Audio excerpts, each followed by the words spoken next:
آپ مسلمان ہیں تو اس بات کو جان لیں کہ قرآن جو کہتا ہے وہ سچ کہتا ہے، اور قرآن نے جو کہا اس کو سمجھنے میں ہزاروں سال لگ گئے، یہ الگ بات ہے، لیکن یہ ثابت ہو گیا قرآن نے جو کہا وہ سچ کہا۔ دوسری اہم بات یہ ہے کہ جو قرآن سے لپٹا، یعنی قرآن کو سمجھنے کی کوشش کیا، تو اللہ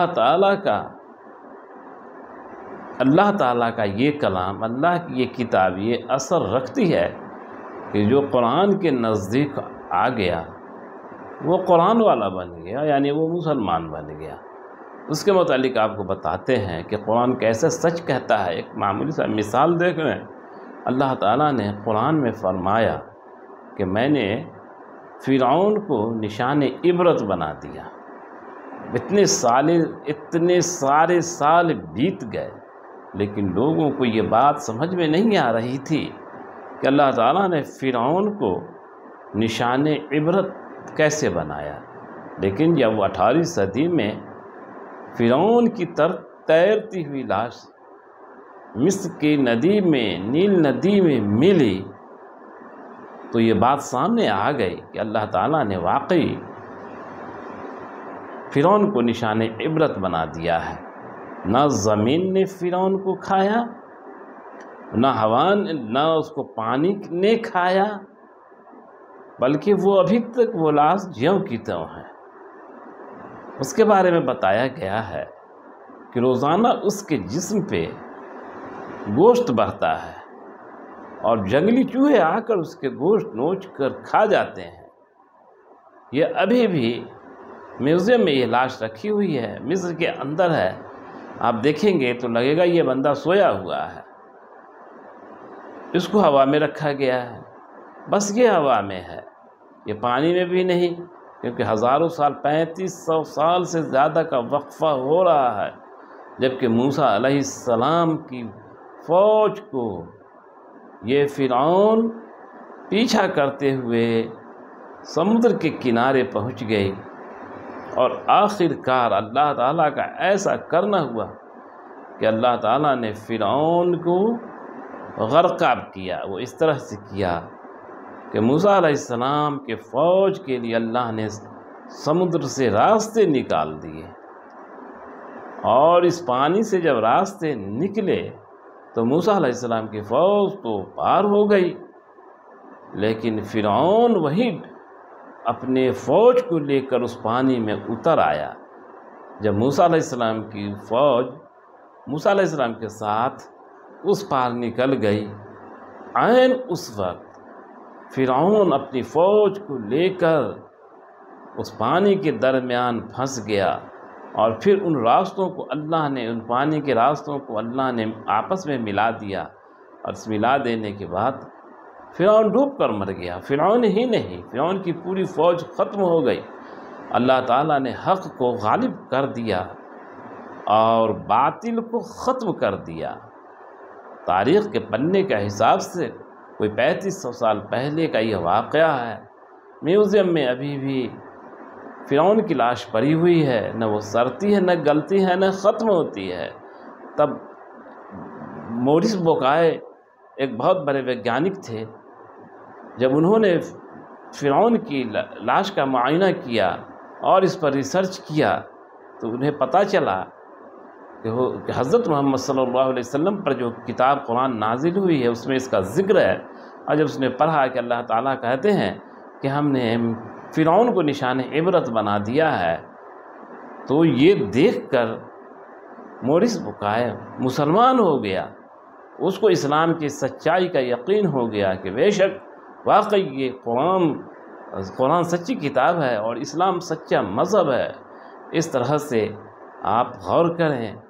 کہ اللہ رب العزت حق کو کیسے غالب کرتا ہے اور باطل کو کیسے پست کرتا ہے، کہ فرعون کا سب سے بڑا جرم یہ تھا، سب سے بڑا گناہ یہ تھا کہ وہ خدائی کا دعویٰ کرتا تھا۔ وہ کہتا تھا ہم خدا ہیں، تو اللہ تعالیٰ نے خدائی دعویٰ کرنے والے فرعون کا یہ انجام کیا کہ اس کو نشان عبرت بنا دیا کہ جب تک ایک ایک انسان زندہ ہوگا وہ فرعون کی لاش کو دیکھ کر یہ نصیحت پکڑے گا کہ یہ خدائی دعویٰ کیا تھا اور اللہ نے اسے ڈبو کر مار دیا، تو اس طرح سے یہ ثابت ہو گیا کہ قرآن جو کہتا ہے وہ سچ کہتا ہے۔ قرآن نے کہا کہ ہم نے فرعون کو نشان عبرت بنا دیا، تو یہ نشان عبرت ہے، اور قیامت کی صبح تک لوگ اس نشان عبرت کو دیکھیں گے۔ اور قرآن سچا ہے، جو اس سے نپٹتا ہے، جو اس کو سمجھنے کی کوشش کرتا ہے، جو اس کو اپناتا ہے، قرآن اسے اپنا لیتا ہے۔ یعنی وہ انگریز سائنسداں جو ریسرچ کیا اور قرآن کے الفاظ کو سمجھا اور قرآن میں خود کو اتارا اور دیکھا